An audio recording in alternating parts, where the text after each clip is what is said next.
nggak ada lagi, dan permintaan dari masyarakat itu masih sensibel kan. Gitulah, itu yang penting tuh Mas. Jadi sekarang itu bagaimana Pak Prabowo segera merevisi semuanya, kabinetnya juga ya, sehingga public trust itu terrestore, dan itu kan momen itu langsung dieksploit. Kepala negara, kepala pemerintahan itu sangat rawan untuk akhirnya diinfiltrasi gitu. Makanya pengamanan itu harus begitu super ketat sebenarnya. Tapi bukan sesuatu yang tidak transparan, tapi transparan gitu. Paham maksudnya? Paham.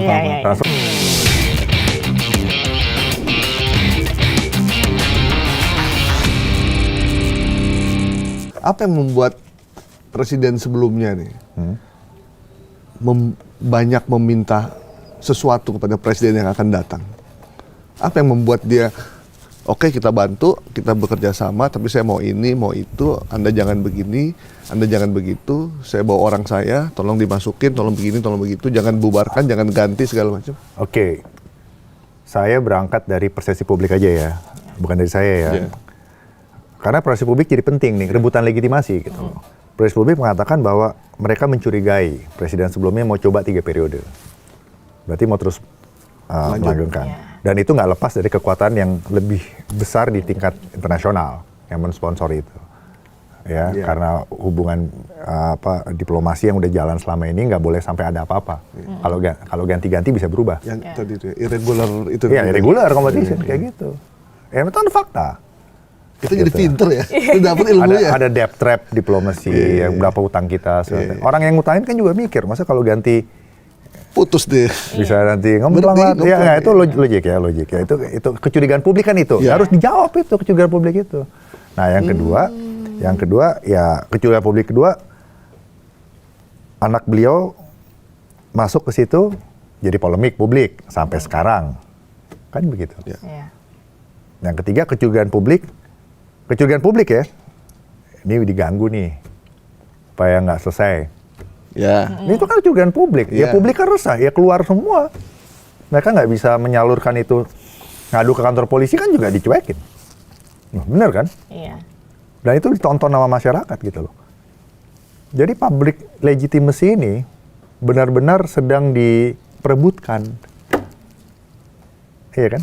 Sama yang mau berubah, sama yang tidak mau berubah, atau yang tidak mau berubah tapi mau berubah pakai cara saya gitu, cara lama gitu loh. Nah, ini masih ada di dalam, bukan persepsi saya lah. Saya ambil persepsi publik itu aja. Ini betul kan?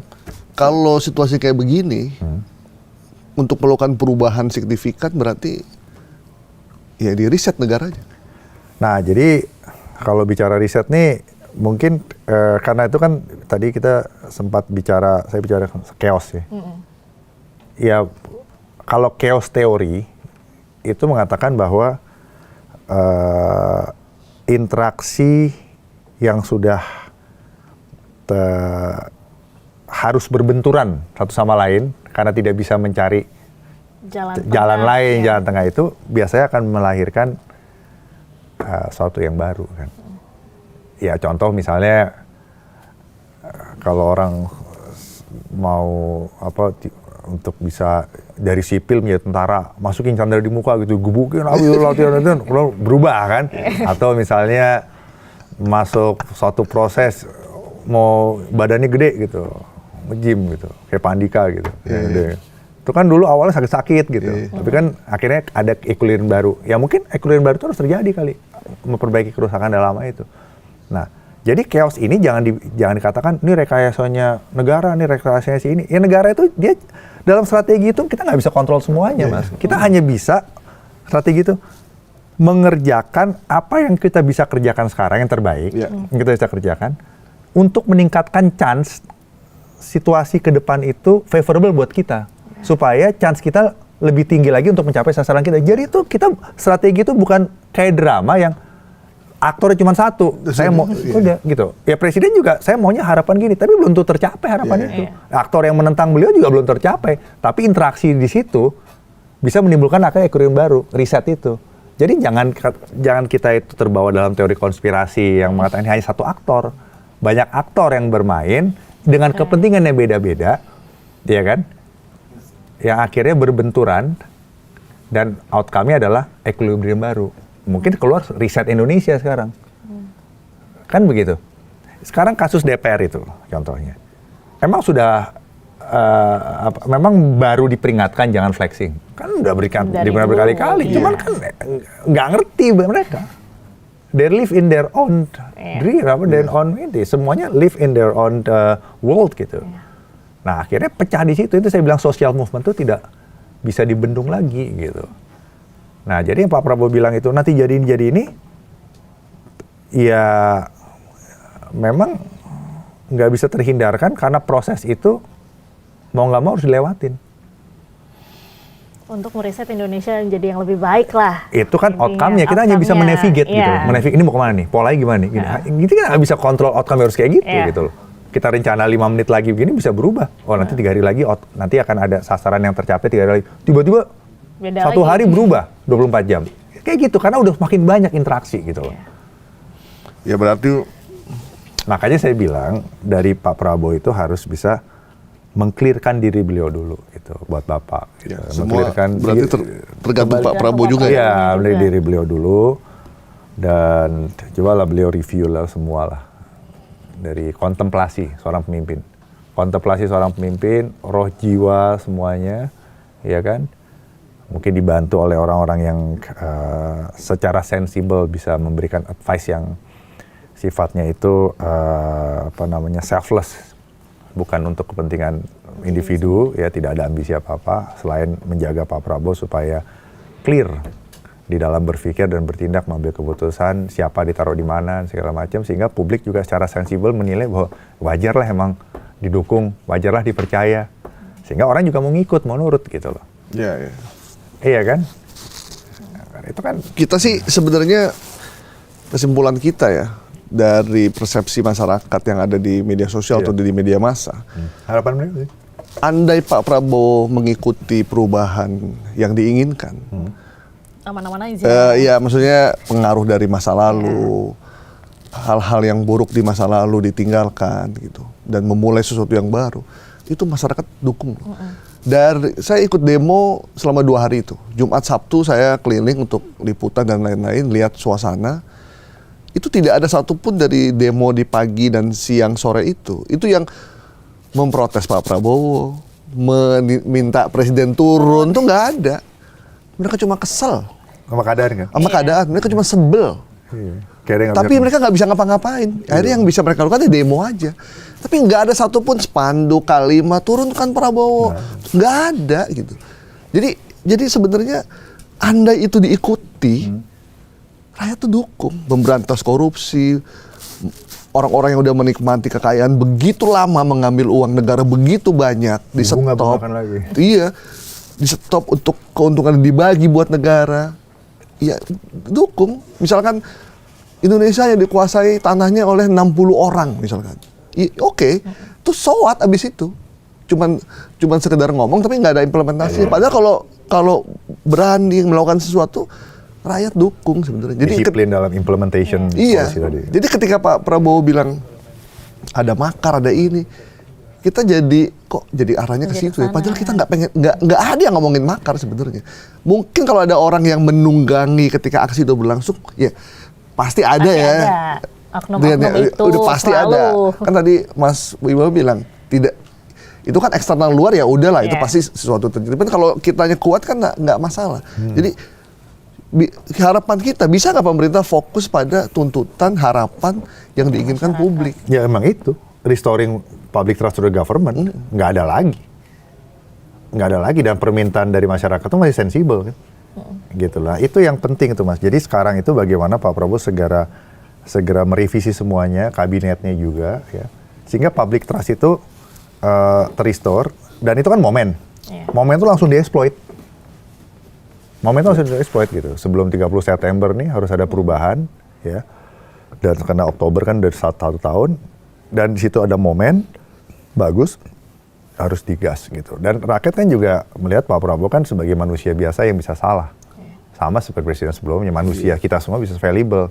Ya diterima kelebihan, kekurangan gitu, tapi kita sendiri juga mengatakan yang benar adalah benar, yang salah adalah salah. Dan kita itu Sama kayak Amerika juga siapa Bill Clinton kan ngaku ya saya salah. Iya. Kan orang Amerika nggak maafin kan. Iya. Iya. Jenderal Petraeus juga direktur CIA dengan biografernya ada masalah, dia ngaku kan, gitu. Jadi memang pemimpin Indonesia itu siapapun itu beranilah mengaku gitu loh. Kenapa pemimpin kita itu ya, pejabat kita Tidak ya, berani mengaku udah salah, salah, tidak berani mundur nggak berani juga. mengaku. Udah salah nih, bahkan udah ada. Mungkin didikan masa lalu, formative years mereka dulu. Iya. Ya itu menurut saya bagian dari security clearance sih. Parpol Itu tuh ada bagian dari itu ya? Baru. Jadi kalau kita, siapa yang harus di security clearance? Ya lihat aja tanda-tandanya. Udah salah nggak mau ngaku ya, ganti aja udah. Ya, Security clearance itu mencakup apa aja sih, Mas? security clearance itu sebenarnya intinya itu adalah orang ini bisa dipercaya apa tidak untuk memegang akses negara yang adalah barang publik, gitu. Informasi, kenapa cuma saya yang boleh dikasih tahu? Karena saya perlu tahu informasi itu, Mas. Nggak perlu tahu, ada informasi di-share ke Mas, saya nggak perlu tahu. Misalnya kan. Nah, security clearance saya terbatas sampai sini, security clearance Mas Gue terbatas sampai di situ, Mbak Diandra juga terbatas sampai di situ. Nah, tapi dasarnya adalah kita tidak mau menyalahgunakan informasi itu, selain untuk kepentingan tempat, negara atau perusahaan, organisasi atau apapun gitu. Dan itu bisa direview terus, karena manusia itu paling rentan untuk membuat kesalahan kayak gitu. Makanya masalah cyber itu juga banyak asalnya kesalahan dari manusianya. Dia password dia nggak log out, atau macam-macam gitu loh.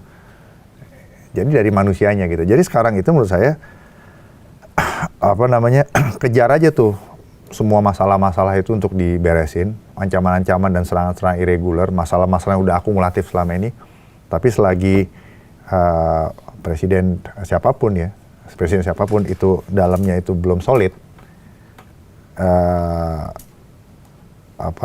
itu ilusionis gitu jadinya. Jadi ya seperti saya bilang tadi, orang udah sakit mau mukul-mukul kan nggak tambah sehat gitu loh. Kira-kira gitu. Kalau security clearance termasuk juga ini ya, pasangan, teman, background, itu mesti karena itu bisa dianggap sebagai pintu masuk untuk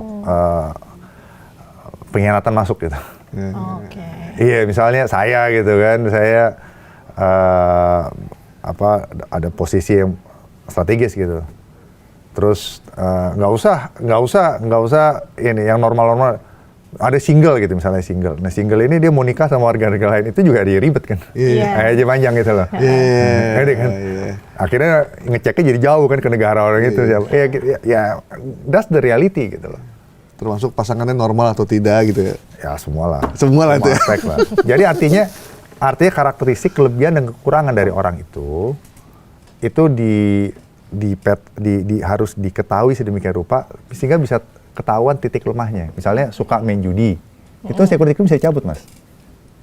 Nah, dia bisa jual informasi negara dong dapat itu, gitu kan. Suka flexing, berarti suka korupsi misalnya. Artinya dia akan melakukan secara cara gitu loh. Punya simpenan, copot kan. Lu butin kan tegas kayak gitu. Jangan butin kan, nggak main-main. Pejabat yang punya ani-ani copot langsung. Copot, gitu. Sangat keras beliau. Ya itu boleh juga diterapin sekarang tuh. Itu bagian dari security clearance ya? Oh iya dong, coba aja Google. Kalau kita tuh jangan mau niru negara yang besar, tapi kita nggak mau ikut prosesnya gitu. Bener tuh.